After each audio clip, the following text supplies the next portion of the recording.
The Echo Chamber, brought to you by the Holmes Report and produced by the international broadcast specialist Marketeers. Sponsored by the Bullet Group, putting you in tomorrow's conversations today.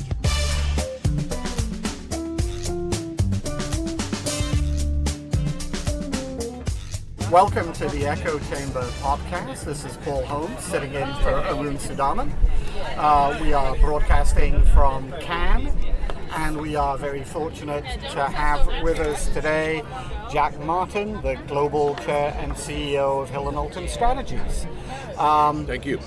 And we'll certainly find plenty to talk about when it comes to Hill & Knowlton Strategies, but it's been an eventful year for your parent company and some of your sister agencies in the PR business. So let's start there, and let's start with events at WDBJ and the departure of Martin Sorrell.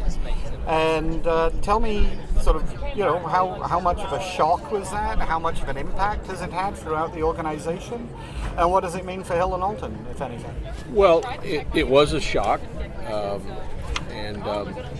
Martin and I have worked together for 12 years now, since he first bought my company, Public Strategies, and then I subsequently came to Hill & Knowlton. So we had a great relationship. I have enormous respect for him, and I'm very indebted to him for the opportunities he gave me. So with that background, I was shocked. I was sorry to see those events unfold the way they did. But WPP is a great company, and Martin's still a stockholder in it. And I think in great companies you see transitions from generations of leadership, and I think we're about to see the next generation at WPP. WPP has 200,000 or so employees, and there's some incredible talent all through that organization. There's some incredible leadership all through that organization. And I think one thing that speaks to that point is that during this interim period, Mark Reed and Andrew Scott, in my opinion, have done an excellent job.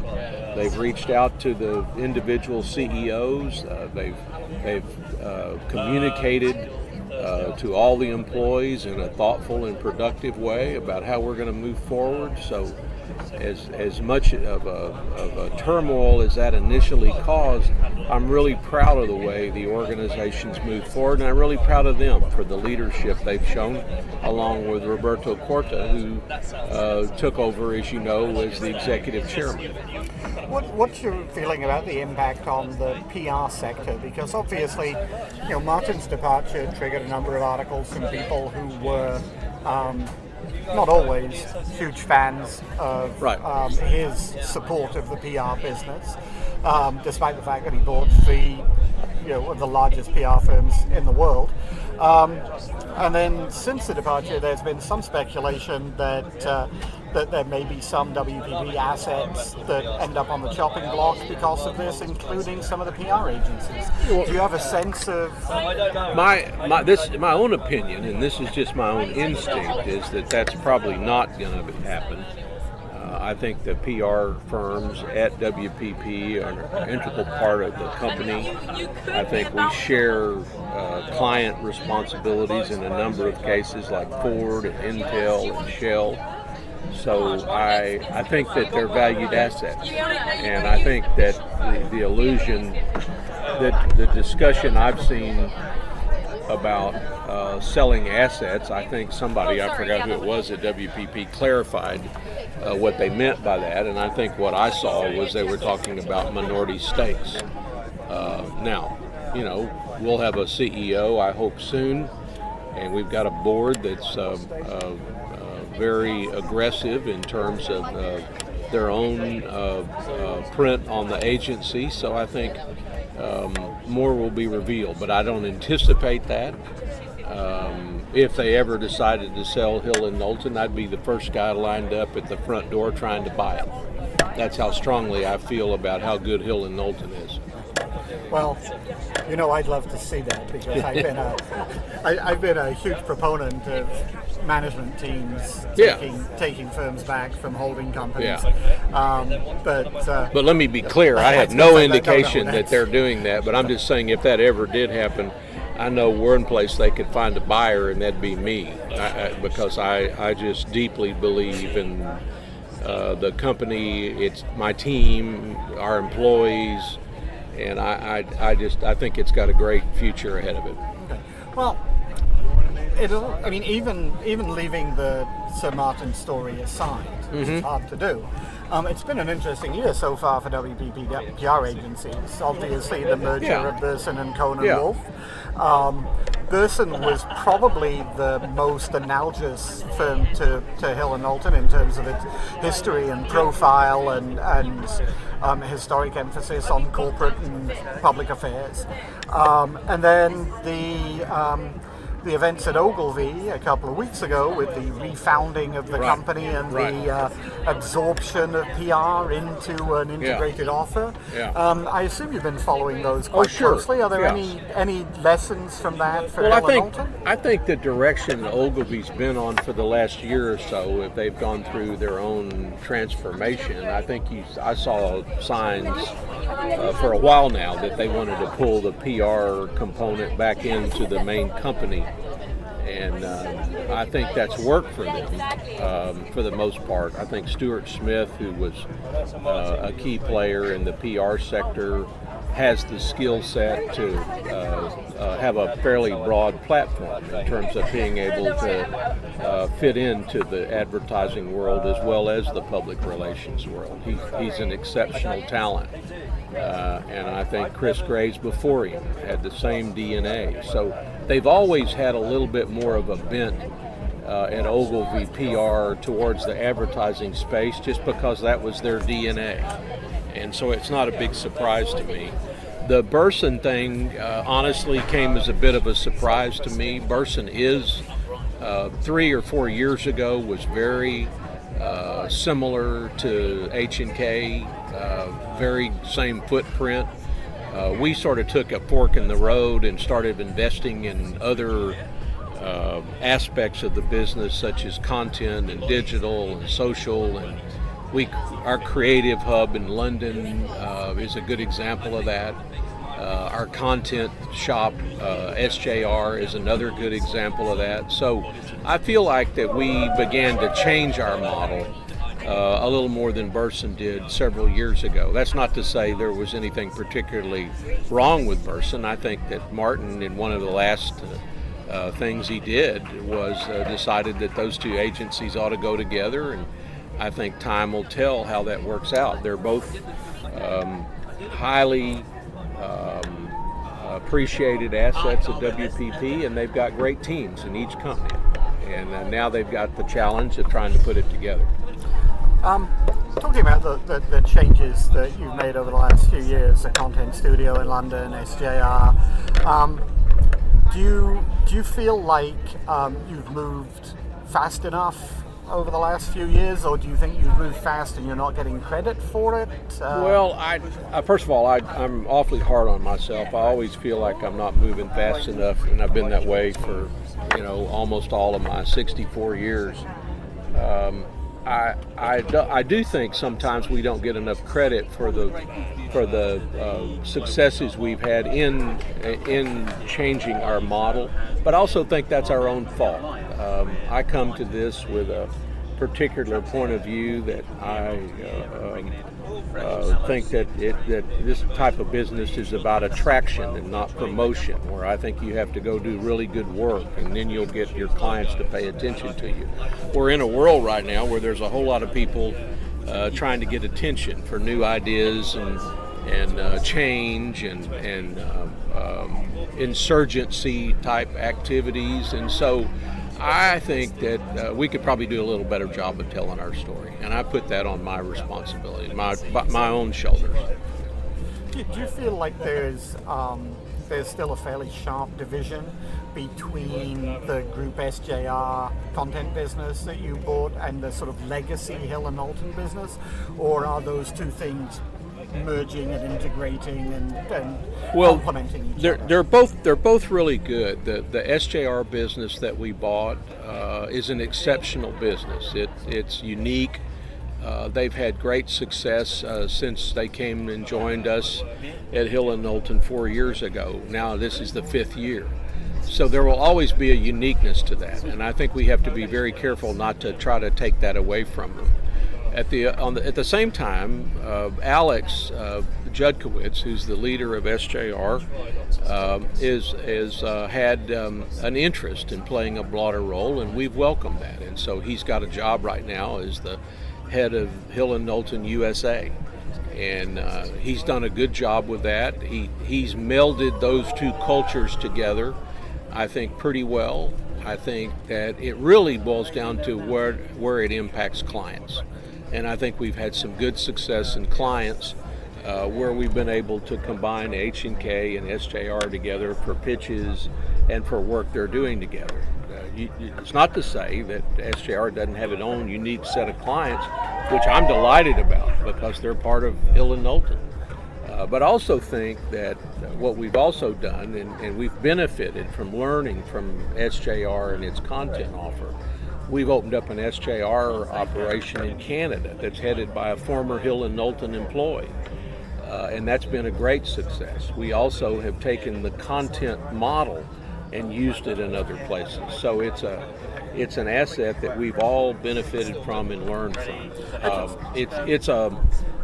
As you look at Hill & Knowlton, though, in the global sense, it is an integral part of what we're doing going forward, but it's not the only part. It did seem to me interesting that when Hill & Knowlton and Public Strategies came together, the integration, at least from my perspective outside the company, seemed almost instantaneous. That I think the first time I walked into a meeting with you guys after that, there were sort of 15 people in the room, and it was almost a 50-50 split. There were maybe 8 Public Strategies folks and 7 Hill & Knowlton folks, and the other way around. But it became one team very quickly. Now, obviously, those were 2 companies that were already owned by WPP, and you didn't have to deal with earnouts. But was it easier? It might have been because of my particular vantage point. I mean, I had been the founder and the chairman of Public Strategies, and then I became the head of Hill & Knowlton. And that makes it a little easier to integrate things when you're the boss of both entities. But I think also the difference is, I think that SJR, when they came to Hill & Knowlton, were at the beginning of a 5-year earnout, and that automatically puts up some barriers to integration. Not bad ones, but it's obvious that they're there.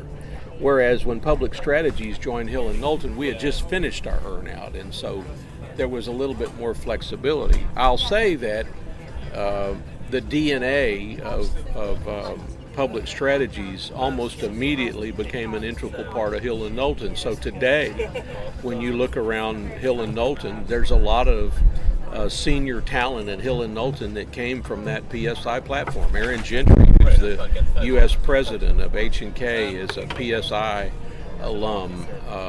Meredith Marks, who serves as our global general counsel, is a PSI alum.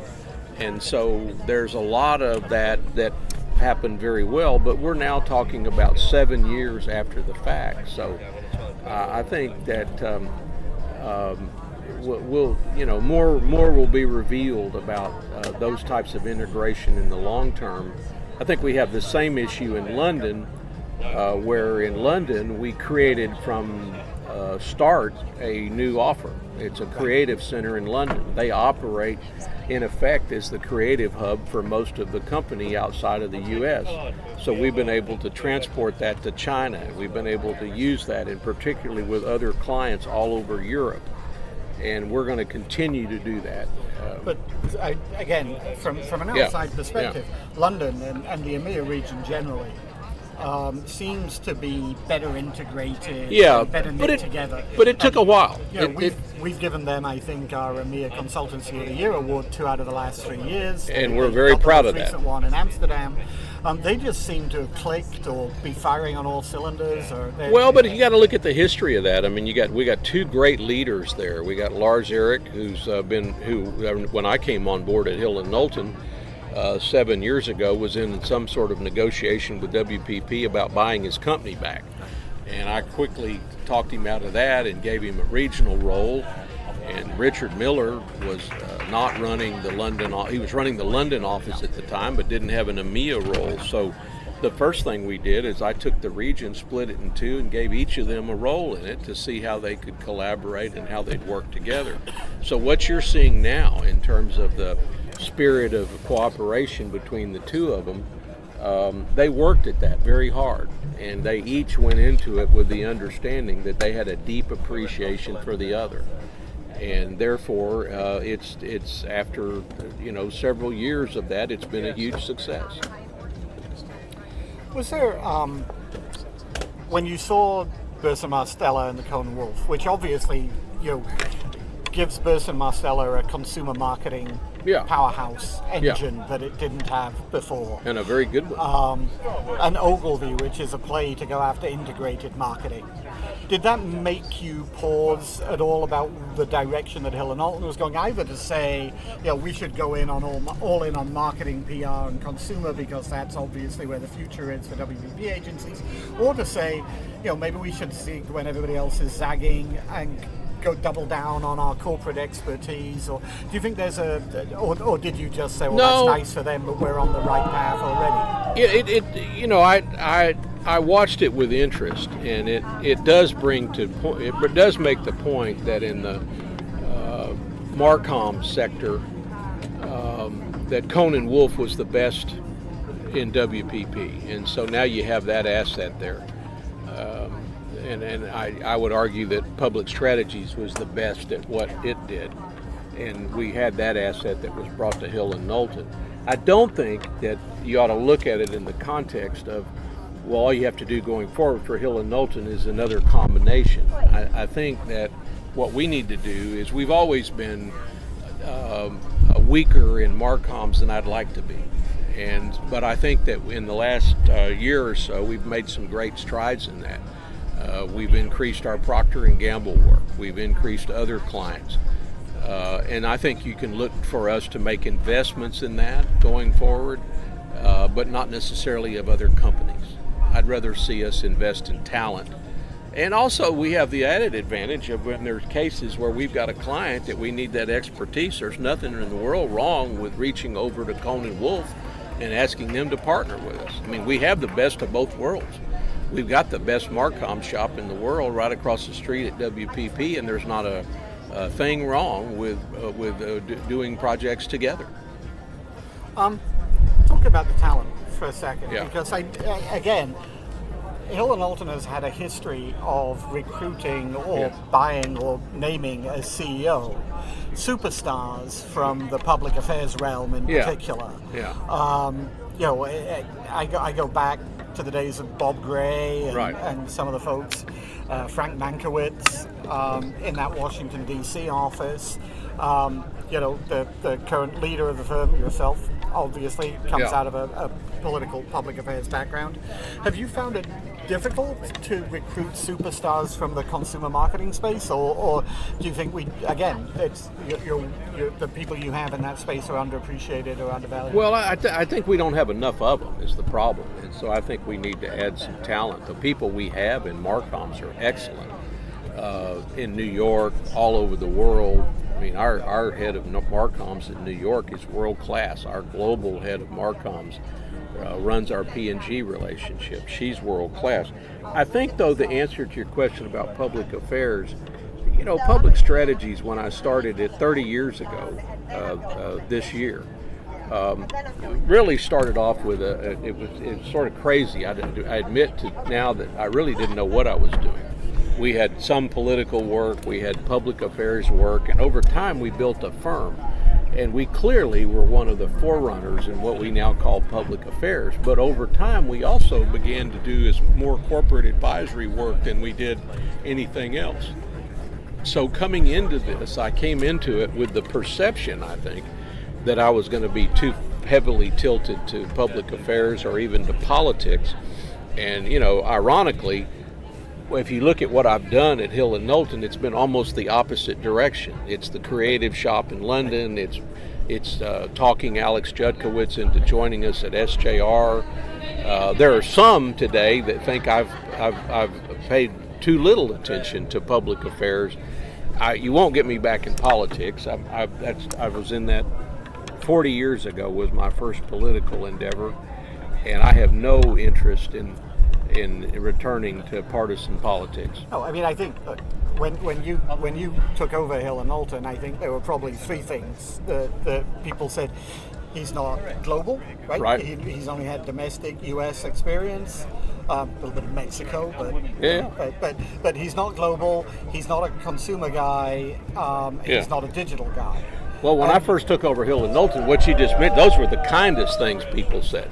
That was the best that was said. What they really said was, who's this cowboy from Texas who doesn't know anything about the world who's going to try to run Hill & Knowlton? And so it took a while, as you know, because we crossed paths a lot. I spent the first 18 months traveling all over the world in every corner of this company to learn what was going on. And I admit to being a Texan, but I don't admit to being a dumb Texan. So, in fact, I don't think there are dumb Texans. So I think I had a steep learning curve, and the people at Hill & Knowlton helped me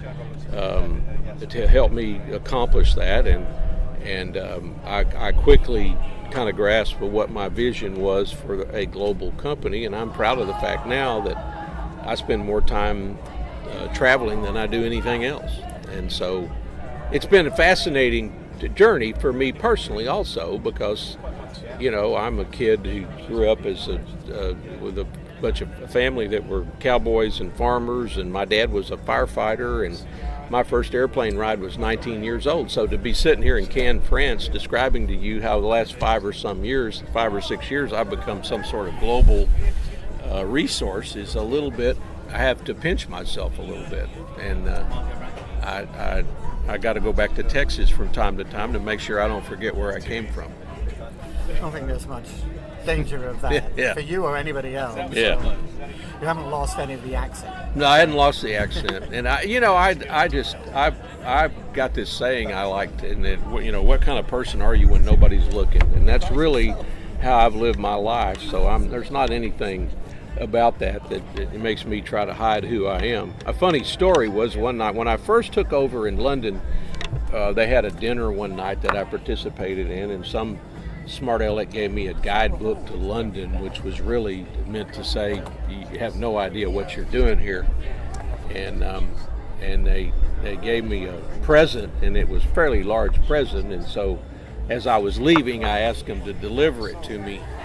And I gave them the address to deliver it, which I recall was 221B Baker Street. And about 10 minutes after I left, they all realized I had given them the address of Sherlock Holmes.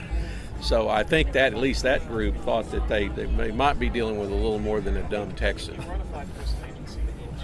So, what's next? Anything exciting in the next year? Well, we have a lot going on. We I loved, as you know, the first time we talked about this, I love to tinker with our model. We're going to expand on what we're doing. We have roughly $350 million in revenue, so about $100 million of it is coming from these new initiatives, such as London and SJR. And so I'd like to see us continue to do that. I also would like to see us keep things really simple, because I think, as I look here at Cannes and I see all the coverage of it, and everybody's involved in a resurgence, or everybody's involved in some sort of change of their model.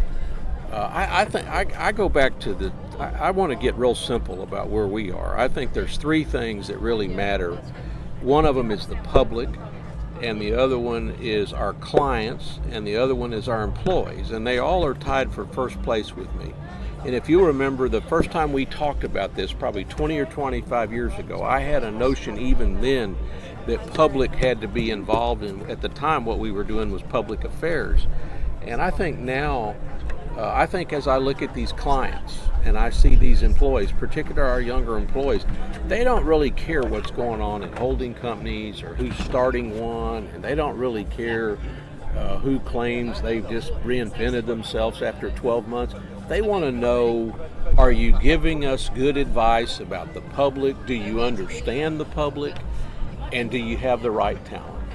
And I think what's next for us is to keep that real simple framework going forward in terms of everything we do. If you think about it, everything that we face as a challenge fits into one of those three areas.